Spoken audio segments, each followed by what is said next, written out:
Hi guys, a day in my life as content creator mommy up to a 12. For today's video guys, isamahan niyo ako sa panibagong araw at panibagong vlog ko ngayon.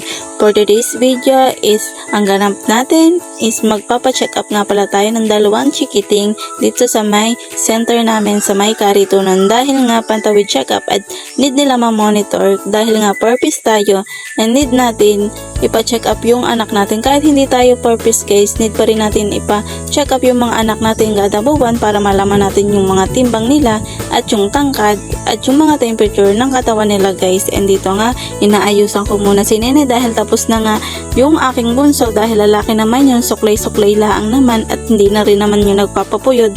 Kahit gusto kong puyodan dahil nga mahaba na yung buhok niya is ayaw niya naman talaga magpupuyod. Yung gino-gino na lang daw yun guys, ang gusto niya. Dahil guys, kami lang din yung nagugupit ng buhok niya and na-vlog ko na rin pala yun ata guys kung paano siya magpagupit. Hindi kasi siya nagpapagupit sa iba kaya kami na lang nagugupit sa kanya guys.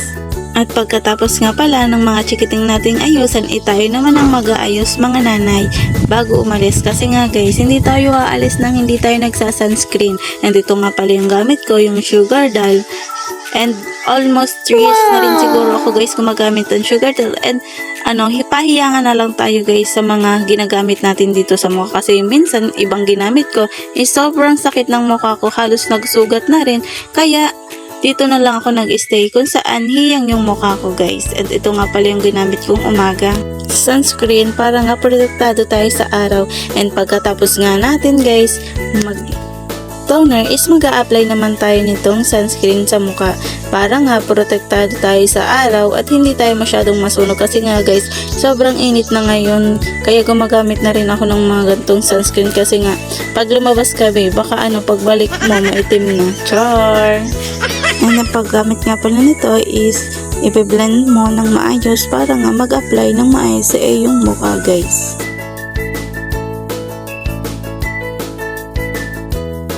At dahil nga guys tapos na tayo sa pangmukha natin is ito namang kilay natin ang ayusin natin at ang gagamitin ko nga pala dito ay O2O and ang shade nito is dark brown dahil yun nga pala ang bagay sa face ko and sa kulay ng buhok ko din guys, kaya ito na lang yung shade na ginagamit ko.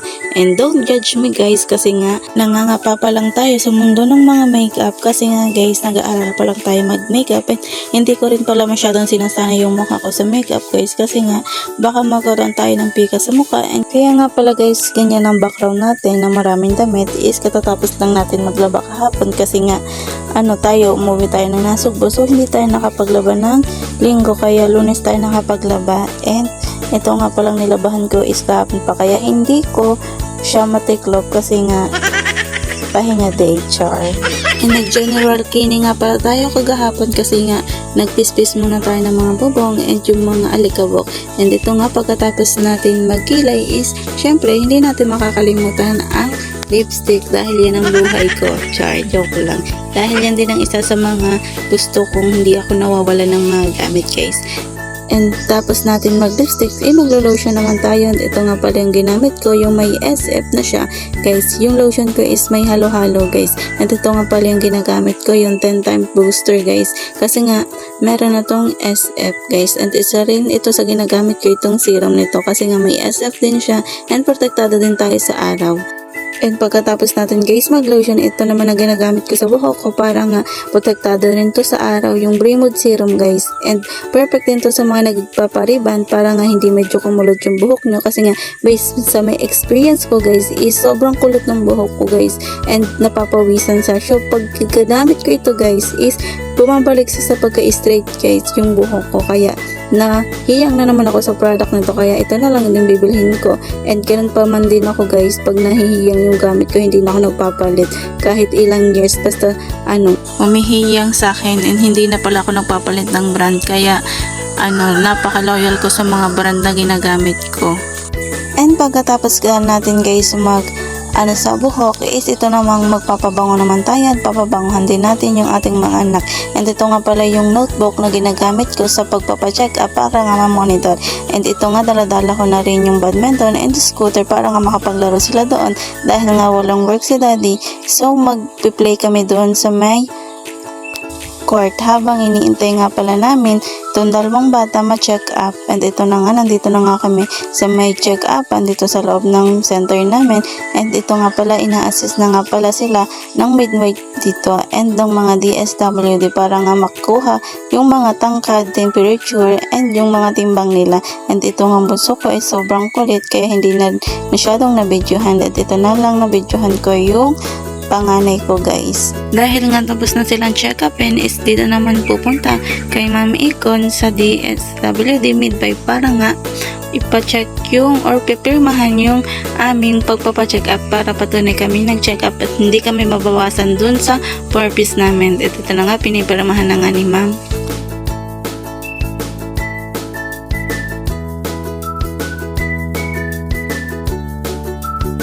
Pagkatapos nga namin magpapirma is ito na nga yung inintay ng dalawa na pagkatapos is bibili na sila dito kay Ate Eming tindahan dahil kada aalis kami or lalabas kami dito is lagi silang bumibili dito sa may tindahan. At yung mga binililaang naman nila is candy at yung chocolate guys.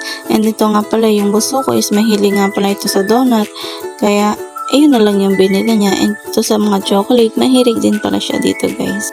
Pagkatapos nga pala nila guys bumili ng kanilang mga pagkain is dito naman sila sa my court para nga makapag-play na sila at makapag-scooter dahil nga kanina is ayaw niya ipadala yung scooter niya ng bunso ko kasi nga 10 na daw siya. Hindi ko alam kung ano bang 10 yung sinasabi niya guys, pero ito naman kita ko nag-e-enjoy naman siya dyan.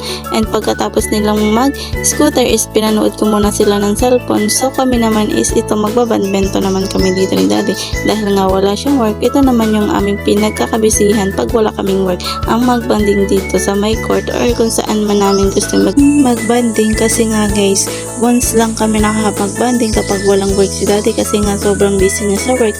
Halos 1 month lang kami bago makapagbanding kasi nga araw-araw din yung trabaho kaya pag wala siyang trabaho is ito yung ginagawa namin, ang pagbabanding ng family kasi nga guys, nag-iipon rin kami para sa pambahay namin kaya hinahabol ni daddy yung mga work niya para makaipon na rin kami ng mas malaki at makapagpatayo na rin kami guys. And bago nga kami umuwi guys is pinaglaro ko muna ang dalawang bata dito dahil nga may iniintay pa naman tayo guys.